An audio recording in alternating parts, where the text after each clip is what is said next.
Three. David. Hey, good afternoon. Oh, I am here. I am here. Hello, David. How are you, Allison? Good. All my hard work is paying Long time. off. Yeah. So we're from Atlanta, Georgia, Richmond, Virginia, Lynchburg, Virginia. We have Joan at the Smith Mountain Lake office, and we have Allison Kramer in Virginia Beach. Aren't we just rocket stars? Hey, rocket star. Karen Krasnowski's here at the lake, too, with me. Right. Oh, my gosh. We are just like rock stars, dude. Okay. So take over, David. Awesome. Good afternoon, everybody. It is always good to have an opportunity to talk to great people about leadership. So we'll just dive right into it today. We had made an assignment for lessons 6 through 9. And I'm going to go ahead and give you guys some warning right now. This is definitely going to be what's called a roll call mastermind. And what I mean by that is that I'm going to be calling on each one of you all that I have a name for right now and be asking specific questions with regards to the material. So whether you did or did not read it, it does not matter, because I am prepared to ask questions to bring out the information that I want to bring out today. So I'm really excited about having an opportunity to talk about listening and talking about who we are as people and understanding what the reality is that we currently exist in our world. So we're going to go ahead and start with lesson 6, which is the best leaders are listeners. And I actually sent out a video to some of the individuals that I had emails for. John was in Guatemala. I think it was on last year. Every year we do an international trip for leadership development in an international country. And I just happened to come across that listening video, and I thought I would share it with everybody. And I'm going to be hitting on some points on that video as we're going through. When I was preparing this morning, it was really ironic because I came across this scripture that I wanted to share, and it just kept sticking out at me. And so I thought I would share it with you guys as a way to get started. And it's Proverbs 17:27 through 28. And it says, wise are those who restrain their talking. People with understanding are cool-headed. Fools who keep quiet are deemed wise. Those who shut their lips are smart. And so that's really a good description of how sometimes the best thing that we can do as leaders is to be quiet. The positive benefits of being a good listener are much more valuable than we often realize. And so if you look over on page 51, it talks about some of John's conclusions about the impact of good listening related to leadership. And what I want to do is kind of go around the call today and ask a little bit about what jumped out at you in terms of each one of these. I believe there are 5 conclusions that John has that he came to in relationship to listening and the importance of listening. And so the one that stood out at me, and actually there was 2 that jumped out at me together as the first 2. Understanding people precedes leading them, and listening is the best way to learn. So back in April of 2015, I had an opportunity to become the assistant team leader for the Keller Williams Market Center at Peachtree Road. And the first 30 days, basically I had 2 responsibilities. Number 1 was shadow the assistant team leader at that period of time and listen to what he had to say about the role. And 2, set up appointments with as many agents as I possibly could to understand what their perception was of the market center and where we could go and how I could help becoming the new assistant team leader. And so I learned so much about how to be successful in that role just by listening. And even out of that role 3 years later, I have several of the people that I coached in the market center that are now my personal clients. And I believe a lot of that had to do with the fact that I actually spent time connecting with them instead of trying to prove to them who I was and what I knew and how I could go about helping them be the best that they could be. It was my job at that period of time to actually listen to what it is that they had to say. And some people would call it seeing them. I remember one specific coaching client in particular, I asked her, how does somebody win with you?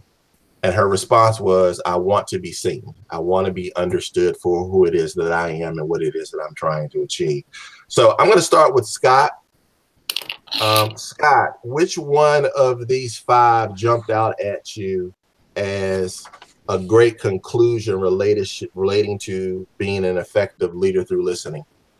I really thought number 3, listening can keep problems from escalating, was really good, because in the role of my prior team, one of the big things I would do is whenever there was a problem, I would solve it. So, hearing the problem early, listening to it early on allowed me to, deflate it at that point before it escalated to a much higher or bigger problem. And really, a lot of times with clients nowadays, when they have an issue or concern, if you address it early on, it really resolves the problem before it gets worse, and before it becomes a huge issue. And then what about you? You're asking me? Yeah, same question. Okay. Listening is the best way to learn was the one that I circled. I'm a learner thing, but I like what Larry King said. It says, I remind myself every morning, nothing I say today I will learn from. I will learn from nothing I say today. So if I'm going to learn anything, I must listen. When's the last time you learned something, and what did you learn? I have learned to keep my mouth shut. My mouth. What about your mouth? Lord. I'm going to mute myself because I'm laughing. I'm with you, Scott. I had to laugh on that one. You gotta say more. And then I'm not gonna let you go on that. Oh God, daily, sometimes by the minute,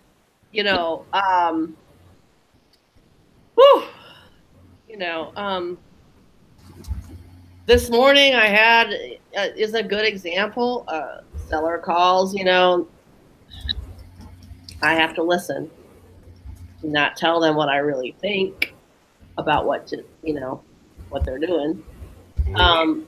And then as I'm listening, and I'm really listening, and I'm not trying to come back at them with anything, the good Lord puts the right words in my mouth, because I tell you what, the words that came out of my mouth were not the ones I was really probably going to say when I initially took that call.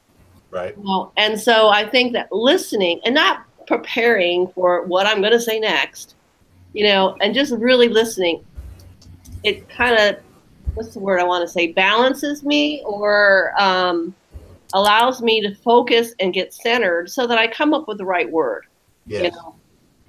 To hear that person rather than my filter. Listening can keep problems from escalating. Yeah. I think that when we listen to hear and understand versus listening to respond, it really helps us minimize some of the challenges that's going to be in front of us and in the future. Yeah. Because from a client perspective, using your example, your experience along with their inexperience and lack of knowledge is going to identify some of the things that you need to address before you even get into agreement. And so that requires knowing what questions to ask, not necessarily being the one that is running their decisions, because your responsibility is to control the process, to manage the process, and it's up to them to decide to make the decision on what it is that they want to do. So that does require a lot of intentional control and understanding that in a lot of ways, the client is the boss in this situation, and it's just my job to lead the process and ask the questions that need to be asked. I got a long way to go. And that's why we're here. Joan, which one jumped out at you? Well, I have to say, I don't have them in front of me. Okay, if you look in the chat box to the left. I don't think I have a chat box. I think there's something wrong with my Google. Oh, okay. All right. So can I just say something about what Nanette just said, because that's my hardest thing. I like to solve problems, jump in, move on, get it done. And I think that a lot of realtors are probably in that same spot. And I'm just running right now through something that is, we're probably going to lose a contract for $3,000 on a home inspection. And I think sometimes we all need to either sleep on it or listen for why the person feels the way they do, and just kind of take some time to breathe. And then, like Nanette just said this, I mean, kind of take some time to kind of center what you're going to say before you say it, you know, and come from the heart sometimes more than just from your brain. Absolutely. In the 21 Irrefutable Laws of Leadership, it talks about the law of connection. And that really speaks to connecting people from the heart and making sure, like, listening establish trust on page 53, one of the 5 conclusions that John had. The biggest mistake you can make in trying to talk convincingly is to put your highest priority on expressing your ideas and feelings. What most people really want is to be listened to, respected, and understood. And a lot of that comes from the heart, from the connecting and them really understanding that you really want them to be successful and you really are in the trenches with them, for lack of a better term. And so it's been said a million times, people don't care about you until they know how much you care about them. And so that connection thing is really important. Amen. Allison, what about you? You know, I've just been really digging into a lot of the John Maxwell books. I have to say it's only been in the last couple weeks, and I'm recognizing a lot of deficits that I can work on. I'm also recognizing a lot of natural ability at the same time that can be fine-tuned. But, you know, just listening to all of your conversations and looking at the different angles, I really feel it's listening can keep problems from escalating.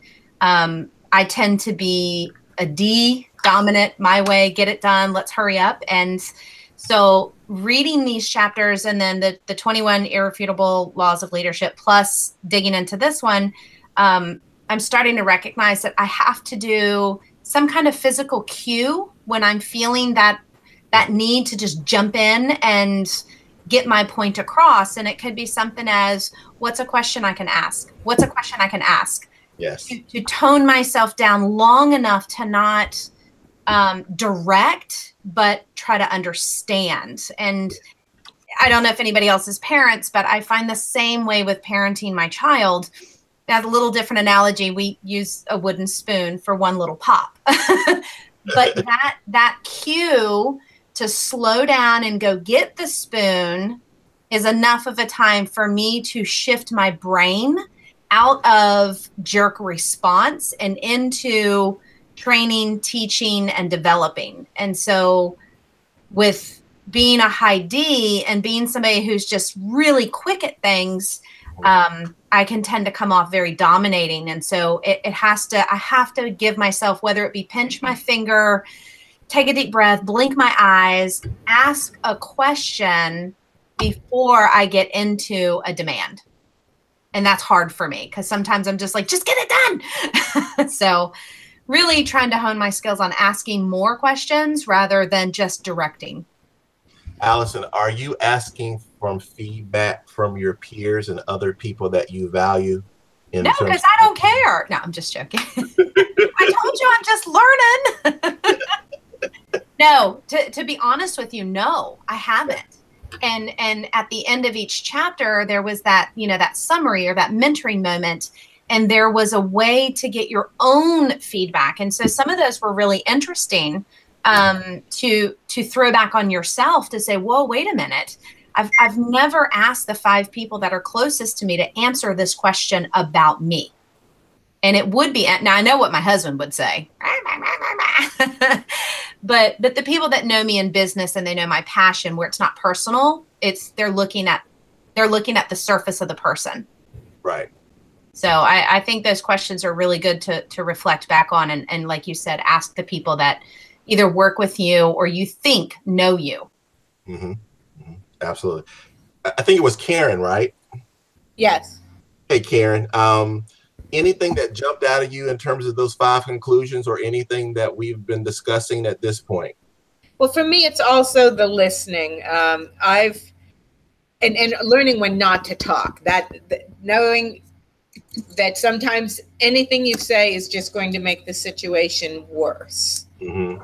I'm in a situation now where I had to get out of a contract for a client for very good reasons with the home inspection, but the seller would not release us.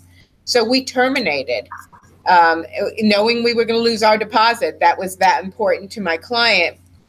And this other agent keeps emailing me, and they have another contract now. So she's now sent me the release, but with the money going to her client. So I'm just not responding to it because we've already terminated. It's over. My clients walked away from the money, but I know I'm being egged on, and I'm not engaging.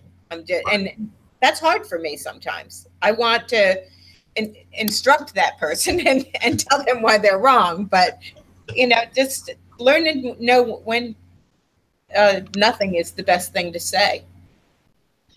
I will take a moment and interrupt everybody, but Crystal James has graced us with her presence.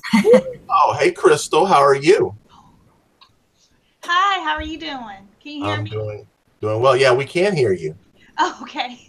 Yeah, we were actually talking about some of John Maxwell's conclusions with regards to why listening is important. So I'm going to put you on the spot immediately, real quick. Oh my gosh. Crystal, how would you rank yourself as a leader? As a listener, on a scale of 1 to 10? As a listener, probably like a 9.5. Really? Now, what the 5 closest people to you agree with you? That's awesome. Well, in my role, I have to listen because my job is to support the agents as the MCA in the office. Mm-hmm. When can that become challenging for you? Well, the end of the month when we're doing our transmittals, and I don't know, it just all depends on time management, really. Mm-hmm. I guess if I manage my time wisely, then I'm able to help where I'm needed.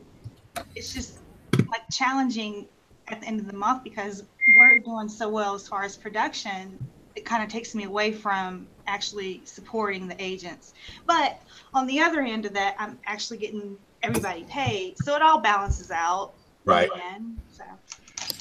I find one of the things that I've always appreciated about the MCA, and I learned this very early. Actually, I'm coming up on my 10th anniversary on April 24th with KW. Wow. And my first MCA, we had a rule. Do not bother me for 3 days. Just give me 3 days, right? Like she would put a bunker up literally during that 3-day period. And everybody just kind of understood that you can't take anything that's going on right now with our MCA personally, because she has 75,000 things coming at her. Well, David, I have a question. Yeah. Did you listen to that? Absolutely. Absolutely. Because one of the things that I feel like as a person, I'm very much about boundaries. Yes. And so I get what I give. And so the 5 closest to me in the world know that I'm a boundary person. I'm a boundary in a box person. Yeah. And so when we get to know each other, when we establish relationship with each other, there is an understanding that these are the rules of engagement. And this is part of a conversation that we have as we're getting to know each other, so that if at any time somebody steps out of that box, we have given each other permission to have a conversation about that. So absolutely. Now, that probably is in a lot of ways the exception to the rule, because the fact that there are some people, unfortunately, are more self-centered than they are sorting from others. And that's one of the things I was going to talk about in the next lesson, that the best leaders are the individuals that know how to lead themselves and also understand that their perspective should be a leadership perspective in terms of how am I impacting the other person by the action that I'm taking? I like that. Yeah. So the short answer is absolutely. Yes. Absolutely. So I think one of the things I really want to encourage, and I think I saw Scott. Scott, did you jump out and come back in? Or is it a different Scott? Yeah, no, I lost, I think I lost internet briefly. Right. I'm just kind of trying to pay attention to who's jumping in. I really think on page 55 in the application exercises, I really want Allison and other people to really have this conversation about how you are as a listener, because one of the other sayings that's out there is it's hard for us to read outside the bottle and we're inside of it. So we have this perception of ourselves that we're this, that, and the third. And then we actually, when we become vulnerable and ask questions like that, then it comes to find out that we're really not. Let me give you another question. I'm going to challenge you with the question. I'm going to put it in the chat box. When am I a plus to you? And when am I a minus to you? Wow. One of the things that we talked about the last time we were together was how we handle criticism. Because we need to know the times when we are minuses so that we can understand how we can improve on that or how to eliminate that out of our lives. So Nanette has freely said that my mouth gets me in trouble. So for as many positive things that she might say to people in terms of edifying them, in terms of being the best that they can possibly be, there are times that her perspective of how things should go, her mouth sometimes jumps before the thought and can put herself in a minus situation. So I think one of the things that we should get in the habit of doing with the people that are important to us is making sure that we understand when we operate as pluses and when we're actually bringing a minus in. Allison, what's your thoughts on that? So I definitely, in our line of work, we have to be very diligent about finding out what our client wants rather than what we want in order to be successful. So I truly believe I have a good, skillful ear when it comes to those tasks. Where I am definitely a negative is when it is a task that I have created or I need done. I tend to be that donkey that just sees it one way, and if it's not done fast enough, you know, I'm not asking questions. I just want to get it done. So I think I can be extremely a plus when it comes to asking my client what they need, what's important to them, how can we problem solve this so it's a win-win. But when it's something that I need for myself, I definitely have blinders on, definitely, because I can't get out of my own head. It's weird. Yeah. Well, great. We also have a new person entering with us. This is Krista Layton. Hey, Krista. Also an agent at the lake and here in Virginia, Lynchburg. You're on mute, Krista. So turn your mute off. You go to the top. Yeah, move to the top of the screen with your mouse. You'll see some icons at the top. And you'll see where it says mute icon, turn camera off, and you might be able to turn yourself back on. There you are. Hello. Hey, how are you? I'm well, thanks. Nice to meet all of you. Good to have you on board with us. Actually, it's a good time to come in because we're actually segueing into the next lesson, which is get in the zone and stay there. So lesson 7. That starts on page 57. Krista, let me ask you a question. I'm on the hot seat. What prompted you to say, hey, leadership goal, that's something I want to learn more about? What prompted that? Nanette Turner. Nanette, did we not just talk about that this morning? Okay. All right. Yeah, she's a good friend and mentor, and she has really been pushing me to focus more on those goals. Would you say that, Krista, would you say that Nanette is someone that brings a lot of influence to the area? Yes. Can you give me an example of that other than your appearance? Has there been a time where you've seen that influence has shown up? Definitely. She likes to influence people with technology as well as just reaching out. I know to me specifically, she's reached out and said, okay, let's do more script practice. Let's do some work together on trying to figure out the best way that we can approach customers. She's helped me with .loop and how to set up some of my websites, that kind of thing. So I do know that she's available whenever anyone wants to ask her any questions that are helpful. So Nanette, what I heard was your strengths are technology, availability, and providing support. Did you hear that? Okay, I heard. So that is a real life example of what I'm asking you guys to do in the previous exercise. Listen, yeah. Are you blushing over there, Nanette? Okay. Okay. Okay, good. Nanette, it's not only listen, but receive. Oh, She y'all also make me cry. Y'all make me cry. Receives, Allison? She has to listen, but also receive. Talk a little bit more about that.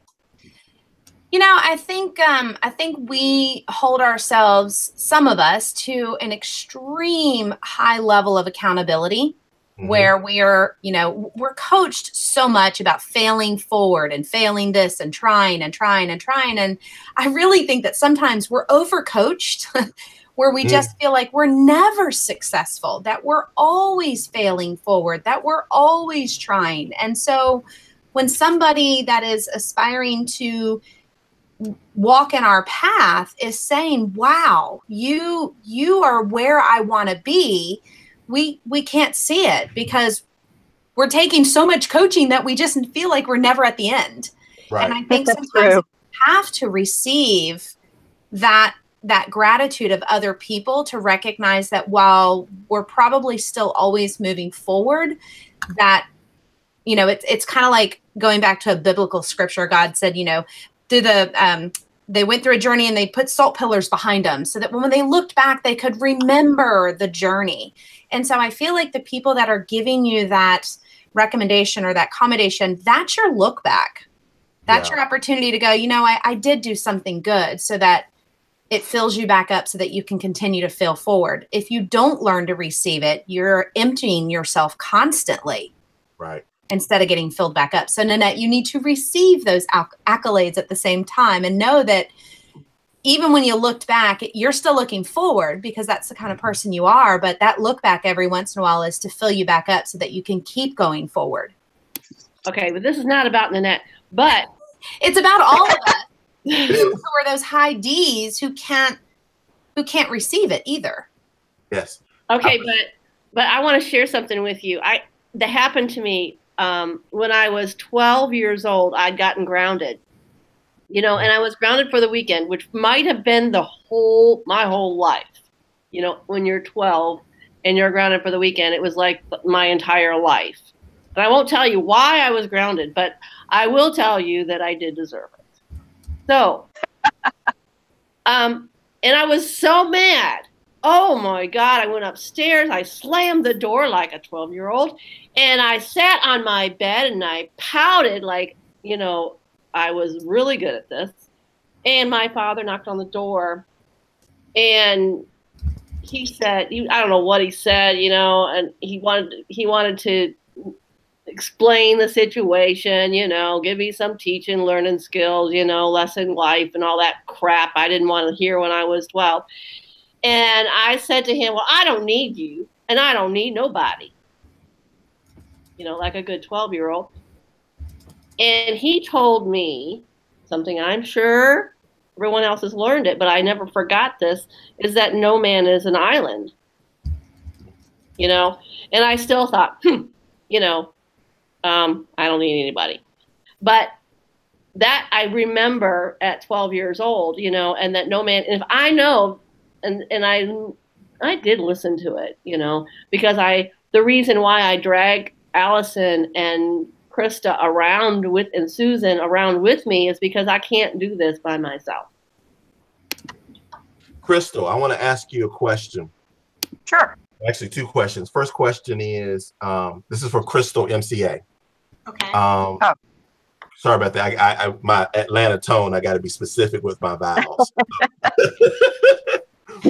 Crystal MCA. Crystal, how long have you been the MCA?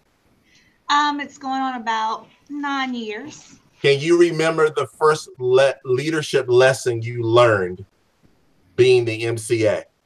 We fell forward. We fell forward because when I first started, it was like someone dropped a business on little Crystal, and Crystal had to learn and fail forward and be okay with it. And I'm not really good at being wrong. I've learned that it's okay to be wrong because you learn from those mistakes, you know. But that was my biggest lesson, that we all go through things, and those things just make us stronger, and they grow us in ways we never thought we could grow. So, yeah. But failing forward would be my number one. Joan, same question. What's the first leadership lesson that you learned that you can remember? Wow. Oh, I've been doing this for a while. I guess just that the one thing that Nanette just said is that we need people on our team, whatever our team is, if it's our clients or it's someone in the office or someone in our real team. Everybody brings something to the table, and everybody is creative, and to just let everybody do their thing and not try to micromanage them. And that's hard for all of us to do. I'm listening to everybody and I'm going, yes, yes. I mean, I think all of us think we know the answer to everything, and we should just make that decision and kind of steamroll over people. But I guess what I've learned is to listen again, because sometimes people come up with amazing solutions that I never would have thought of. Absolutely. Because I think I'm right about everything. That's a joke. I got it, Joan. Karen, same question. What's a leadership lesson, the first leadership lesson that you can remember? Well, since I'm former military and basic training, I learned that not all people in charge are leaders. And while we're taught to follow lawful orders, there are just sometimes where you have to follow your conscience. And if it doesn't feel right, I don't care who tells me to do it. I'm not doing it. You know, I follow leaders who have the same value as me. And that's important to me. Values are something that will make me close the door on somebody in a heartbeat. Wow. It doesn't matter what your influence is or who you are or how important and rich you are. If you don't have the same values as me, I close the door on you pretty much. I really, I just can't. I can't follow somebody I can't respect and can't stand behind.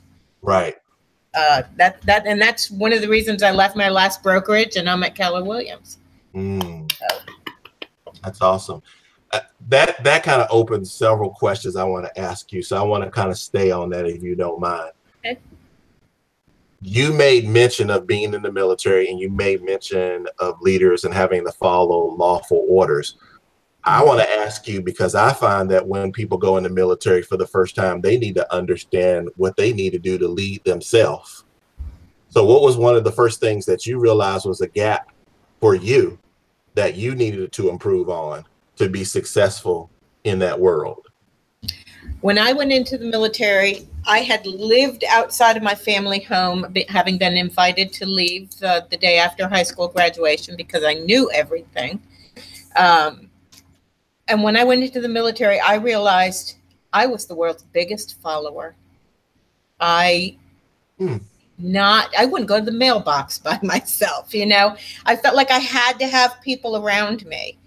And for me, being in the military made me toughen up, made me strengthen up, made me realize that I had to be independent. Even though I was part of a big machine, I had to be independent and accountable.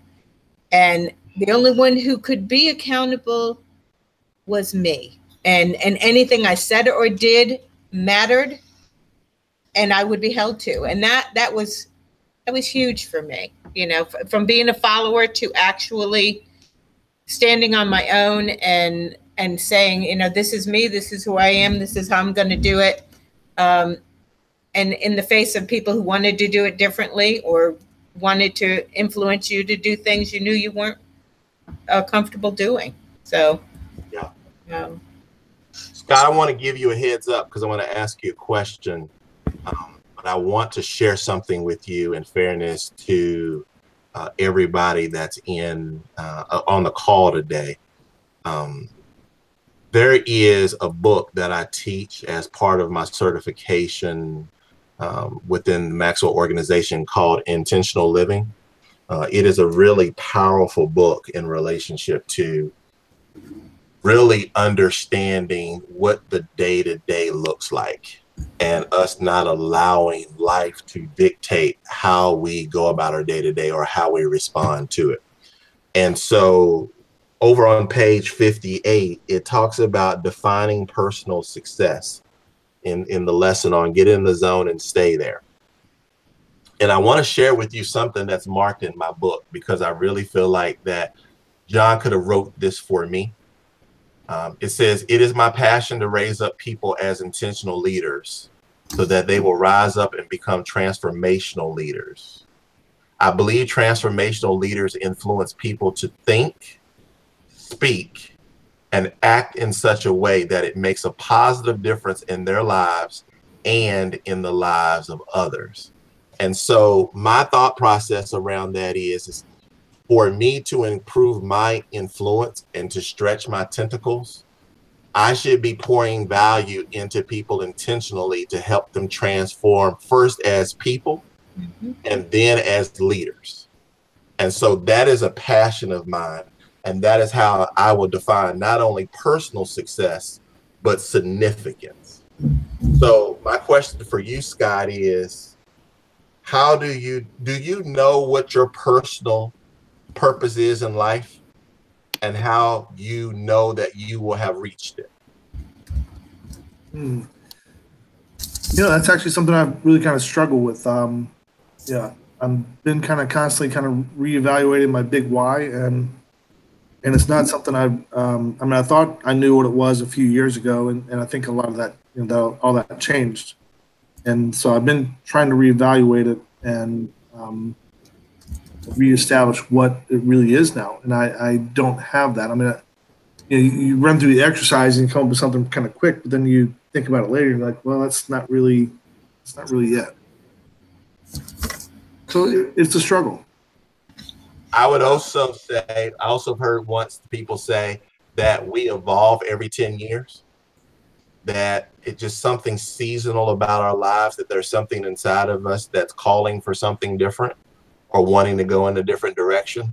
So what we might have thought about 5 years ago or 10 years ago might not necessarily be where we are in terms of the definition of personal success. For me, I think I measured so much in the past on the amount of people that liked me, the amount of money I made, and the number of doors that I could get in because of my charisma. Versus now, it's more about, I want to develop a team of 12 transformational leaders so that we can do whatever work needs to be done in Atlanta and beyond to help people achieve the goals that they want to achieve. And that starts with the person. And so one of my other favorite books of John Maxwell is The 15 Invaluable Laws of Growth, because leadership starts with leading yourself and really understanding where the gaps are in my life so that I can improve those gaps and then be able to pour into others based upon the journey that I had to go through to get to where I am. So I think it's really important for us to define what success looks like for us and understanding our purpose. So Krista, when I ask you that question, knowing your purpose in life, are you clear about your purpose, your call, what it is that you should be doing through this journey? Yes, I think my purpose is to help people as a whole find homes that will establish their life in a better to get to a better place. I'm finding that where I'm getting the most reward and I'm finding the people are getting the most out of it are those that can't necessarily afford housing. And so I find that even though I want to make money and I want to be successful, I am drawn to helping those in need. Do you remember the first time that your heart just overflowed with joy? Yes. You mean in real estate or just as a whole? Speaking of that, of helping people on that house. Oh, yeah. I had one that she was on a USDA subsidized loan. Her husband had died in her arms in a trailer they owned together. She had nothing left, was raising grandkids because the kids couldn't raise them. And I found her a house.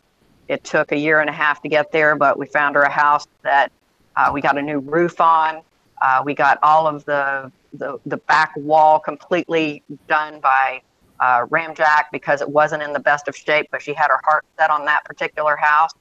And I didn't make hardly anything off of it, but I also had people like termite inspectors who realized that you couldn't pay a dime more, and they were willing to give money. I was able to give money, and so was the listing agent. And we all just, as a team, decided this was a project for a person we really needed to do. And I'll tell you, I've never felt better about any sale in my life. Good stuff. Good stuff.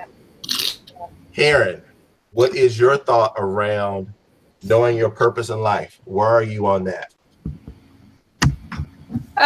Well, my purpose has evolved. After having been in the military, I spent my whole life in defense, counterterrorism, and other things. So I thought I had a pretty good purpose doing that. And now when I'm here, it's on the bottom of my email. God is calling you to change the world one person at a time. And that's how I feel like I'm doing it. I love that. Whatever it takes. I'll give. I'll make concessions. I negotiate, and I just try. I really fight for my people and fight to get them into a contract and then fight to get them out if it doesn't work out. So, but that's how I feel. John, because you opened that door, I want to ask you a question. Do you just feel that God sometimes just assigns people to you, that they just show up in your life? Oh, absolutely. Absolutely. It's an amazing thing how when you get focused on a purpose and you really are committed in truth and sincerity, that's where it is that you want to move, you will be positioned where other people that can use your help will be put in front of you. And it's just amazing how people just come out of the woodwork, and I'm not paying attention to my business nor work or anything. And all of a sudden a text comes, or I get a call from some random person, or I'm out at the gas station and I can give them one little tidbit. It's amazing that the more that you receive, the better you are at giving. And so it's really important for us to be open to receiving the things that we need to receive so that we can pour out. I would like to share something, if you don't mind. Last year I was diagnosed with breast cancer. And 3 years ago, I sold the house for a woman who I've kept in contact with and been friends with. And I went to lunch with her and told her about my cancer.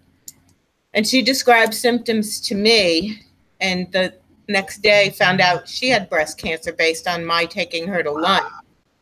And hers was stage 4 and would have been terminal if we hadn't gone to lunch, if we hadn't talked. So. Right? So after 16 is not a coincidence, right? No. Exactly. Yeah, and this reminds me. I mean, I'm sorry to interrupt, but I really have just died. This is my favorite chapter of all of the chapters that we have this week, and it's on page 59. Yep. It says, you know, you don't become an effective leader by default. You must be intentional and must work from your strengths. You know, so I'm going to write that down. That one of my strengths is supporting people, because that was new to me today.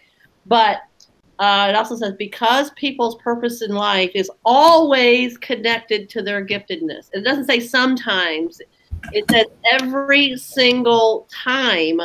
And you and I have talked about this, David, how, you know, God prepares you for everything for where you are right now.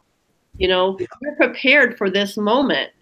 You're prepared for that lady that needs that house because of everything you've been through so far. You prepared yourself to raise this child, you know, in a godly way. You prepared yourself to run this business from everything that God has put you through at this point in this time.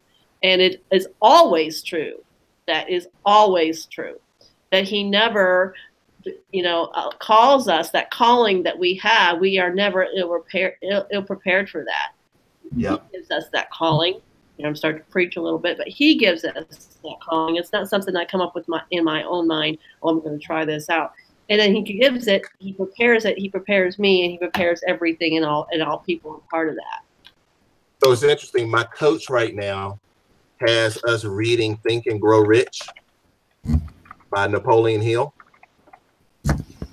And we are having a conversation about, and I might not spell his name right, Napoleon Hill. The thing that we're talking about right now is kind of mentioned on page 61, right before, to be a successful leader, find and develop the strength zones of your people. Right above that, it says, people not only want to enjoy what I've shared, but also be able to apply what I've taught to their lives. For more than 2 decades, I have disciplined my life to develop the uniqueness. It's my niche. It's my strength zone. And it's the same thing that's mentioned in Napoleon Hill's Think and Grow Rich. Are you willing to commit 2 decades to a principle or a philosophy of success? Because sometimes it takes that long for you to get to realize where it is that you're going. And it really will test the measure of a woman and a man in relationship to what they say that they want.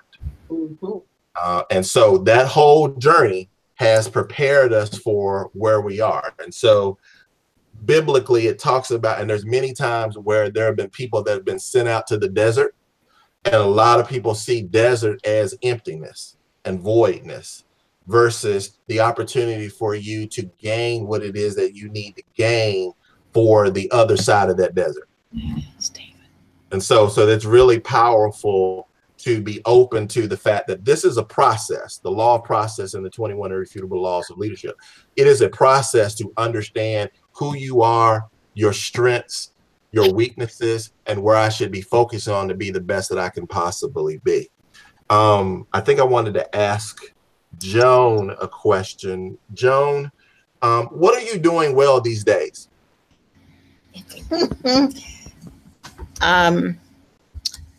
Something I'm really trying to think about more. I tried this last year also, and it's really tough for me sometimes. And it's really something that's based on almost the Bible, but it's be still and know that I am God. In other words, know that God's got some place in what I'm doing. And sometimes I don't need to just run in and do something. It's kind of based on what we talked about last time.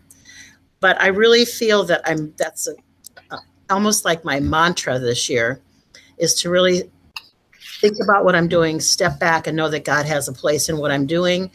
And I've had a lot of miracle closings.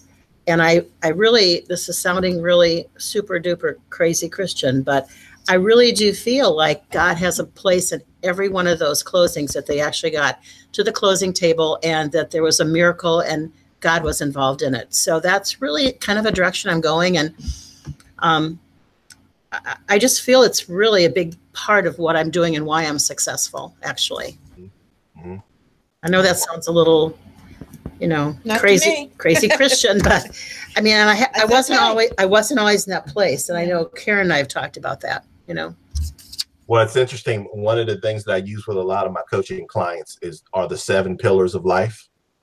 And the first one is always spiritual and understanding. And I'm specific to spiritual because I believe God as a spirit, and that's how he moves. And so me really understanding the relationship that I have with him, to the desire to be a kindred spirit, because I need to be able to get my instructions of what it is that I need to do spiritually.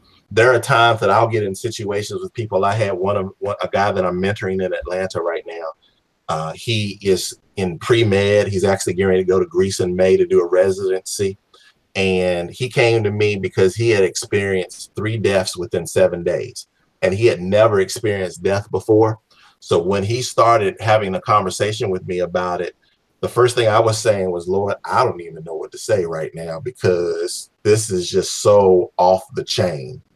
And so luckily I was able to get the words. And one of the things I said to him was, I received the words. And one of the things I said to him was, you need to understand what death feels like, because you're not going to be able to save everybody that's a patient of yours. And it was so extreme for you that it shook you. He needed to get your attention. So he put you in positions to experience that. And I know that sounds very insensitive, and yet that's what I felt like was happening, because he needed to see the other side of the profession that he was going in, so that he could understand that it's not always going to be glitz and glamour, and you're not going to be able to save everybody. You've got to understand what this feels like and keep your compassion and keep your person, because I really feel like that in a lot of ways we help people, whether it be spiritually, whether it be their health, whether it be about relationships, when we stay connected with them and focus on what's going on them versus what's going on in the situation or the transaction or whatever the case may be. So it all goes back to making sure that we're connecting with individuals in a way where we have that relationship. Allison, I wanted to ask you a question. Are you checking out your competition? I do. What are you paying attention to these days from a competition standpoint? Well, that's where my coach is helping me, because I'm caught up in the technology admin competition rather than the production competition. I get my panties in a ruffle if somebody's doing technology better than me, because before baby, I was the technology queen in the area. So I still get a little caught up in the visual social side of what my competition is doing, rather than the business production side. I mean, that's a truthful answer. It's the shallow answer. You do understand that everything in the social media world is not real, correct? In mine it is. You can take everything as real. Everybody, not you. Yes, I know. And so those are getting reeled in a lot. Where I'm moving from E to P quickly, from entrepreneur to purposeful. So the social side is waning and the purposeful side is increasing these days. The question now becomes, how do you bring leadership into purposefulness? So we're using a lot of the stronger tools of proper business planning, proper skill sets, asking the questions to find out who we have in positions is this their natural skill set where we can grow that rather than go against the grain? Purposeful in a sense of accountability and tracking. Hopefully the intention is to find the roadblock before it becomes a big pile up and fix those things quickly so that we're not failing. Yeah. Over on page 64, it talks about, is your job utilizing your strengths? Allison, I want to stay on that for a second. Mm-hmm. Are you identifying the individuals and their strengths that are on your team?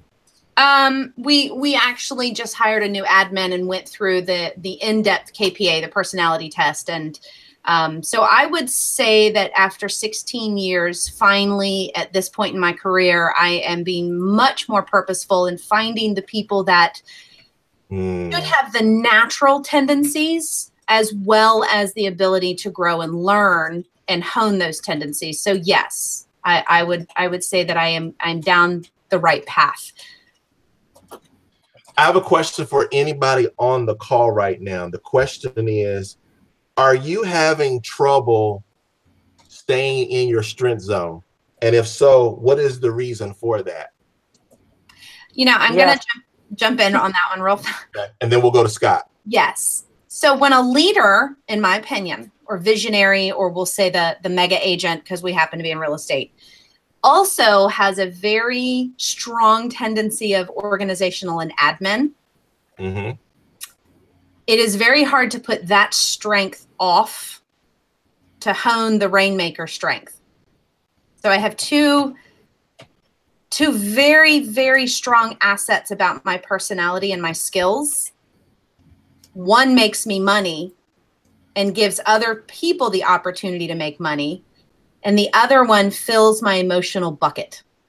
Admin fills my emotional bucket. It's weird. I'm weird like that, but it does. So I'm going to make a recommendation to you. Okay. The Law of Priorities, 21 Irrefutable Laws of Leadership. I will read it, I will digest it, and I will regurgitate it. Very good. Because I'm finding a lot of my coaching clients are dealing with what makes me money and what makes me feel good. Yeah. And so if you're not making money, you're not feeling good. So that's a real easy way to prioritize what needs to be done. Yeah, I would agree. Scott, you're going to jump into that. You know, well, you said about keeping away from your strong point. And yeah, I guess I've been in sales for a long, long time, but I find that sales is a lot with confidence. You know, confidence makes a huge difference. And when you have it, you know, sales come easy. When you're lacking it for whatever reason, that's when sales are tough. And I think that's really, you know, one of the things I'm kind of dealing with is my confidence. For some reason, I just seem to be, you know, lacking a little bit right now. So my numbers aren't really where I want them to be or where I think they should be. Mm-hmm. Anybody else have thoughts on that question? I have one. This is Krista. Yeah. I really feel strongly that, and I've recognized this, that, and I find a lot of agents this way, that we are control freaks in many ways with the paperwork. Some of that is due to liability, but we've got to depend on our broker to catch those things. And I'm realizing that I need to give up more of that control. I need to get out and I need to be with the client. That's where my strength is. And the paperwork is a hassle. I spend way too much time on the paperwork. I do it well, and my files are very, they have everything they need in them, but is that going to make me more money? No. And is it going to have me meet my goals in helping more people? No. So I have gotten to a point where even though I may not be where Keller Williams thinks I should be to hire an admin, that I'm going to do that. Yeah, because in the end, it's about you running your business the way you need to run your business. Exactly. Yeah, absolutely. You are responsible for your own world. Exactly right. When my files are a wreck, I'm making more money. So I like that. Yeah, that's one way of looking at it. The other way of looking at it, this is where I'm going to cue Crystal right now, is that if they're not done right and there are some compliance issues, Crystal's the one that's got to deal with, well, what this money going to look like and how's everybody going to get shifted. Correct, Crystal? You may not be hearing us anymore. We'll get to it on us, that's for sure. Yeah, absolutely. Absolutely. So he jumps on us if we don't have it right. Yeah. So one of the things I want to make sure you guys do on 65 before we move to the last lesson, because we've got about 15 minutes, is create a strategy to identify, encourage, and develop the strengths of yourself and for others. I really want you all, because you all have influence, each one of you all have influence. I really want you all to kind of think about someone or someone's plural that you can help walk through some of these lessons, because when you're identifying and encouraging to focus on the strengths that you have, that is not detrimental to the priorities, because we got to have that balance of what's the priority and where does my strength fit in those priorities. Okay. Just because I'm an administrative genius doesn't mean that that goes 1-2 in the things that need to be done, because that's where we've got to become very good about developing ourselves so that we can attract other people. So like, I think it was Karen talking very much about, if you're not in alignment with my beliefs and with my values and how I go about doing things, kick rocks. That's basically the Atlanta translation of what she said. So, right. It's basically it. Short version. And so, because she has clarity with that, she understands that her yes is yes and her no is no in relationship to the people that are going to be in her world. But it starts with making sure that she is being that person, so that she's attracting the people that can go and handle these things, so that you don't have to be such a control freak. So I'm not saying that you don't have the people around you, for everybody on the call. I'm just saying that when you have people that show themselves to be proficient and efficient and on a high level talent to do X, Y, and Z, it will make you less of a control freak. And I just believe that it's my job to operate in my strength zone, which is connecting people, connecting with people, and pouring into them what they need to get where they need to be. So I might like doing all these other things. They are not my ultimate strength, and they're not the things that actually make me money to keep this business moving the way it needs to move forward. Okay. Any other thoughts on that lesson? Just preach it, David. Preach it. Okay, I'll keep moving. So lesson 8. Like that. Keep preaching. Lesson 8, a leader's first responsibility is to define reality. Nanette, how do you do with defining reality? Well, you know me. I live up here in the clouds where, an outsider might think I'm on crack. Because, I am not in touch with reality. I am the epitome of, let go, let it go. So, and I have to say, I've had to get hit in the head with reality a few times. And I have to surround myself with people that are grounded and have that trait, because it is not a strength of mine. So when I find my weakness, I live in this la-la land. So I have to surround myself with people who are grounded, who don't live in la-la land, who will, reel me back in. And so, help me practice dealing with reality. And it's gotten better. I mean, I'm 55 years old. I don't live like that all the time anymore. But it has been a struggle of mine throughout my life. I've gotten hit in the head a few times. Yeah. Joan, I want to ask you a question. We're all on page 67, the 6 rules for successful leadership. And I'm going to actually type them as we are having a conversation. Number 1 is control your destiny, or somebody else will. 2, face reality as it is, not as it was or as you wish it were. 3, be candid with everyone. 4 is don't manage or lead. So don't manage, lead. 5 is change before you have to. And 6, if you don't have a competitive advantage, don't compete. What I want to ask you is, which one of these speak the most to you that you're already doing? And which one of these do you feel like that you can improve? You're asking me, Joan? Yep. I think the one that was it manage before you have to. Manage, lead.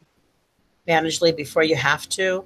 I think change before you have to. Pretty much. I've been in sales all my life, and when Annette says she's in La La Land, I kind of feel like I'm in the same boat that she's in. But unfortunately, or fortunately, being in sales and being a realtor, I think you really do have to manage yourself before someone else basically takes your business, you know? So I would say that would be a positive and a negative, actually. But I think that the more you realize that, probably the better you can be as a realtor and as a person. I don't know if that makes sense or not. It does make sense. Karen, same question. Which one do you feel like that's a strength for yours, and which one do you feel like you have to work on?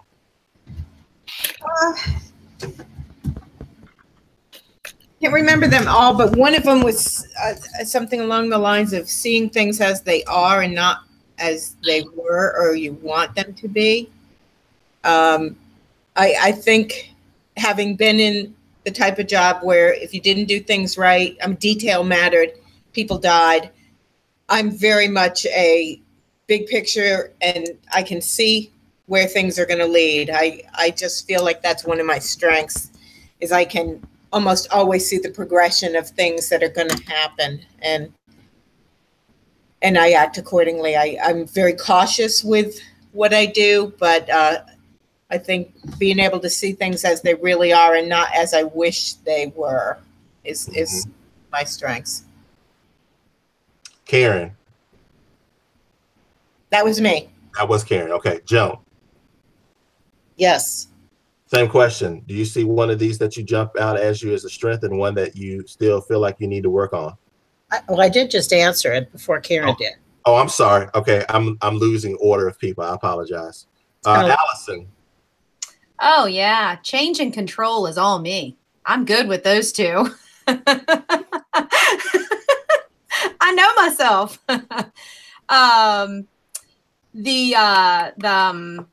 The one that's probably the hardest is don't manage, lead. I'm a manager. Sometimes, like, I can micromanager, and then sometimes I feel like I can lead, but then I'll pop back in if it's not being done exactly the way I think it should be done. It's weird. But I can change all the time and redirect, and change and control. I got those two. Let me ask you a question. That was the way it was supposed to be, but let me ask you a question. When's the last someone gave you a piece of criticism that you actually accepted?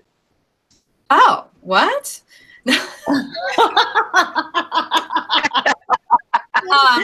Funny. My lovely buyer's agent admin finally said, get out of the contract process. It's mine.